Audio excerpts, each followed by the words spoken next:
should mention world-class grandmaster in his own right. I remember in the 90s he was right up there. Now represents Canada. He makes the ceremonial first move, Prague, leaves it on the board. Doesn't take that move back. Interesting. I think Barev was a D4 player if I remember correctly. In the meantime, top right, Tanya, Vidit meditating, a sight we're becoming used to, but all the other games have kicked off now.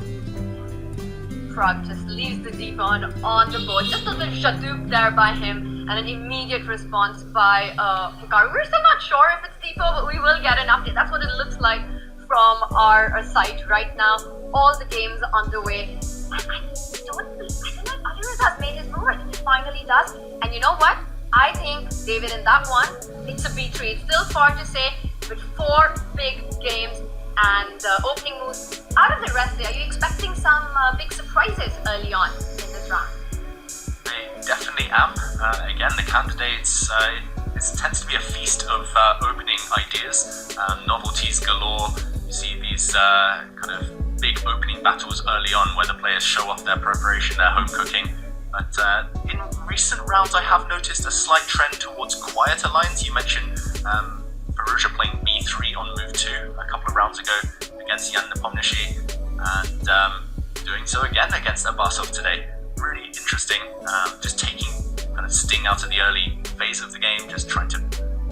That's right, Jan has had a lot of success, especially in the Candidates Tournaments, this being the 3rd Candidates Tournaments where it's been kind of one of his main weapons. I remember in that kind of postponed second half of the 2020-2021 Candidates where Jan, he started playing the French defense in the first half, second half switched to Petrov, got a lot of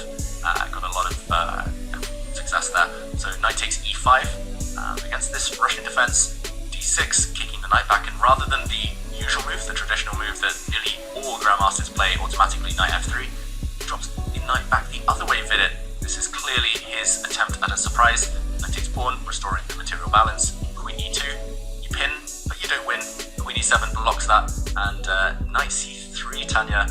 Will we see a queen trade? Is this the plan? Big question. Jan, what does he do with his knight? Does he take, or does he drop back? The answer to the first one is, I think, definitely yes. I think we're going to have a queenless endgame. I don't really see a way for black to keep the queens on the board. And again, would he want to go into the queenless endgame, keeping an extra pair of minor pieces, falling back with the knight? I would still expect with it. Capture on e7, open up the way for his own bishop to come out. And to me, it looks like a very cautious opening approach by Vidit. David, do you think he could still hold ambition in those endgames, or is Vidit just trying to shut down any play from Jan? Yeah, that's the key question, Tanya. Really pertinent one here. I'm surprised, I must say, by Vidit's opening choice, because the queens will come off. Jan there. I mean, it looks like an almost symmetrical position. I believe he's just made a move. It looks like that on the camera. Knight takes knight, but the one thing I will say is it's not devoid of poison. I've seen Magnus Carlsen employ something very similar, normally with the white knight on d3, and that has led to victories against the likes of...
knows it. He's panicking. He's got seconds on the clock. But the clock doesn't help. He falls back with a check, but it's only a check. It's only delaying the inevitable for Vidit. Final move. He shakes his head. He can't believe it.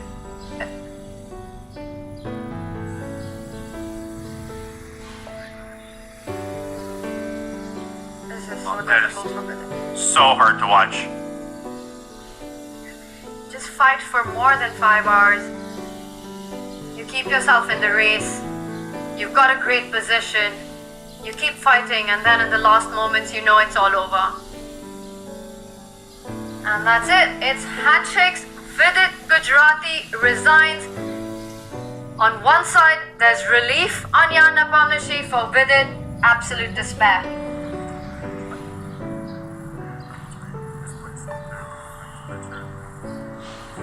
You hear the players discussing the game. Vidit immediately leaves. After a more than 5-hour battle, Nepomniachtchi knows that he's going to go into round 12 as the sole leader of the candidates.